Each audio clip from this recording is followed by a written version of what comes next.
Venerdì 24 febbraio, San Mattia, è il 55esimo giorno dall'inizio dell'anno, ne mancano 310 al termine. Il sole sorge alle 6:58 e tramonta alle 17:50.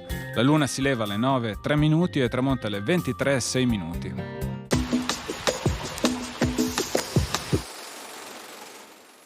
Il Maggior Consiglio di Venezia delibera sia restaurato il Leone di San Marco sulla colonna della piazzetta omonima. Pare sia il primo documento ufficiale in cui si nomina il leone marciano.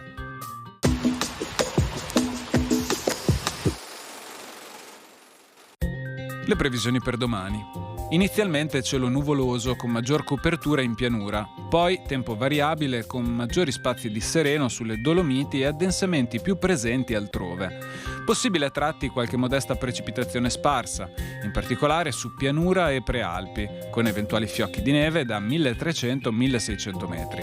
Le temperature minime in quota diminuiranno, nelle valli e sulla fascia pedemontana saranno stazionarie o in lieve calo. Altrove aumenteranno un po', specie a sud-est. Per le temperature massime prevarrà un moderato aumento.